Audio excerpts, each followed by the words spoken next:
Do you ever just wanna decimate an entire skeleton army and then destroy the boss with your own skeleton army? Death Must Die is an early access auto battler that is currently feeding my crippling auto battler addiction. And instead of wasting 200 hours of my life, I decided to do something meaningful and waste 200 hours making a video. No. Like most auto battlers, you have elites, bosses, power-ups, and of course, items. But unlike other auto battlers, items you find persist, and some items are so good they can just win runs on their own. You have a fine selection of 5 heroes, each with 5 signs that dictate the way the hero plays.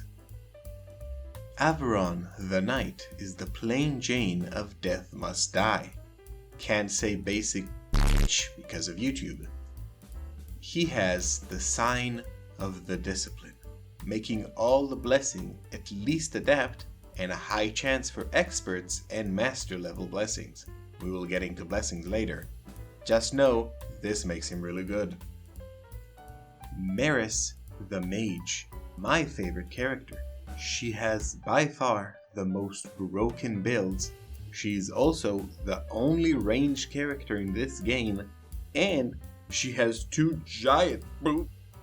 Kront, the axe-wielding orc barbarian. Thematically, a great character, but in my opinion, he is objectively the worst character. Skudi, the petite Scottish girl that is unironically the best tank in the game. The sign that gives her HP regen is so busted, you can just tank most of the bosses and win a war of attrition. Nixie, the rogue elf assassin. I really wanted to like her, but unfortunately, she's not Maris. And speaking of goddesses, this game's version of power-ups is called a blessing, and you get to choose one from several gods and goddesses every time you level up. And let me tell you, this game is great at delivering that action-packed, high-octane gameplay, but it's unprecedented at making fantastic waifus. Each god offers blessings, and each blessing has a chance to appear a certain rarity. Some items can increase the rarity chances. Master rarities have a small chance of turning into legendary blessings, and some legendary blessings are good, and others are great. What you need to know is that the gods fall under 4 categories. We have support gods that offer defensive, crowd control, and general stats blessings. And then you have support gods. This category is exclusive to time. He is supposed to have EXP and pull range related blessing, but force is so good that it tops most DPS on almost all of my runs, and he has the Summoner's Blessing. Very important, we'll talk about it soon.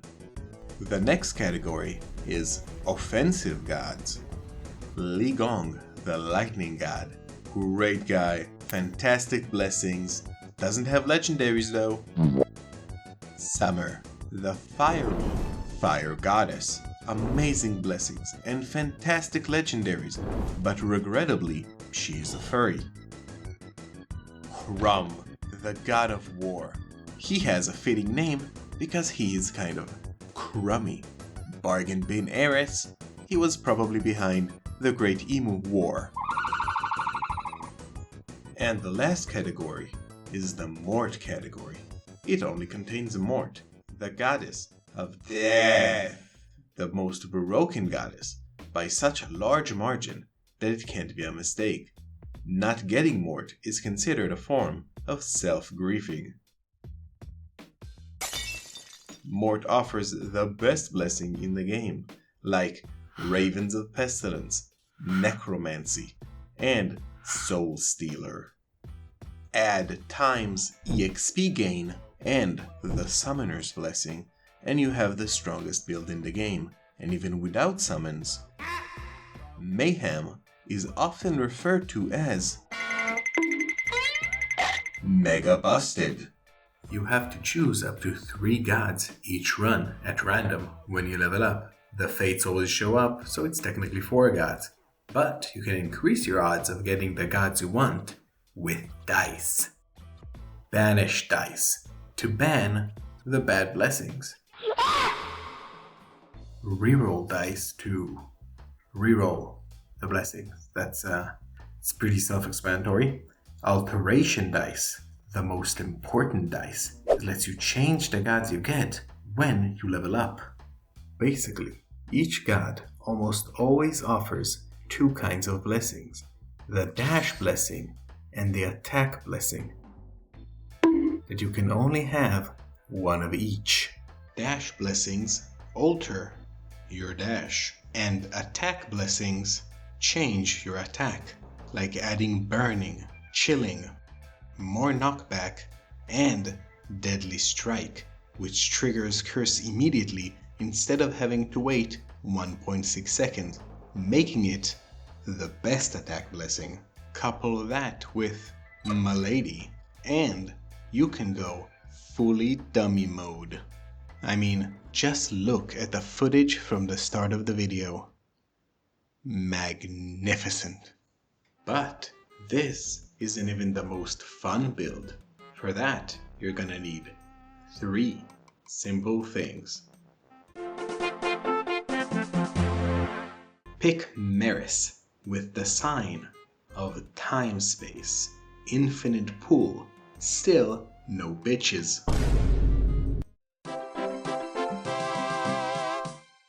Pick Time's basic attack so your attacks bounce.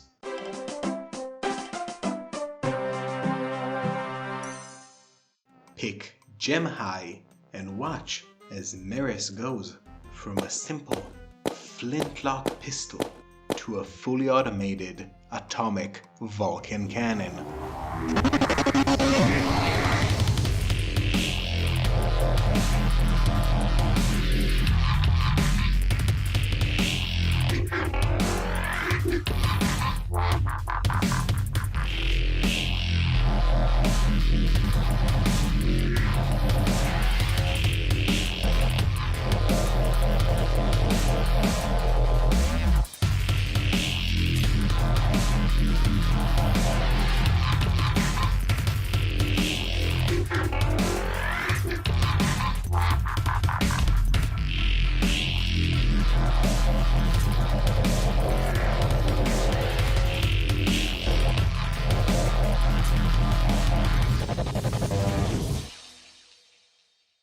With this build that I lovingly refer to as the Gemhead, you can definitely transform from fully dummy mode all the way to fully mummy mode. Okay, we talked about builds and we talked about blessings, but we have not yet talked about the big bads, elites, and bosses. Currently, there are 3 bosses. The left and right hand of Baron, pretty easy once you learn to dodge their bullshit maneuver. 360 ooga booga booga! I swear that hit me way more than it should have. The Necromancer. This guy is where you check if you scaled correctly. How many times do we have to teach you this lesson, old man? Or got outscaled. Side note, I had so much trouble killing the Necromancer this run that I named the footage Orc Ass Run. But back to the Necromancer. He is annoying as fook and keeps teleporting all over the place, firing a volley of fireballs. In my opinion, he's actually worse than the final boss and the main reason why I love Meris, since she doesn't have to get close to him and eat like 9 fireballs to the face.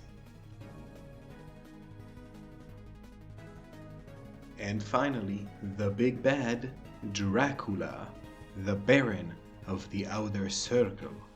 He embodies both bosses by having a bullshit dash and shooting some dark shadowy figures, which you have to expertly dodge. At this point in the game, you should be sufficiently skilled to beat him. He always drops 3 mythics that seem to be completely fucking useless. Besides bosses, there are also elites that have a star above their heads and sometimes drop level up chests. My favorite is the sassy Skelly Archer. Here are a few of the more noteworthy normal enemies, or as I like to call them, cannon fodder. The Skeleton Crew, easy to kill, just rattles around. Summon your own skeletons to kill the skeletons. Easy to kill. Easy to kill. Had a hard day cleaning out the realm? Or maybe you just want to relax and open up a cold can of Black Knight. Share with the missus. Ah heck, why not invite the whole family? The Summoner literally just spawns shitty skeleton archers. And Slime, everybody's favorite slime. Now in 2 distinct flavors, Mountain Dew and Pepsi Blue. Aside from cannon fodder, elites, and bosses, there are also encounters. Basically, there are these little objects that you interact with inside the game. They give you bonuses ranging from meh to amazing. This adds yet another level of randomness, since not getting good encounters means the Necromancer will make you question, why do you keep playing all these auto battlers? But then you remember, you are actually being held hostage by Asmongold, and you have to buy and play every single game he plays. Just another unfortunate it is what it is situation. Anyway, there's this whole section I wrote about the Star Crux, this game's version of a difficulty modifier, but Realms Archived has proven that they in fact can develop a game faster than I can make videos. This is great news for the game. Perfect! But horrible news for my YouTube channel. They actually fixed most of my issues with the game. They added another character that is Maris's brother. They removed the slow when you attack. And most importantly, they added a new muscle mommy Gotti. Well, that about covers everything, so please like, comment, and subscribe if you enjoyed this video. Wait, no. Asmongold is playing another auto battler. Code Red. I repeat, Code Red.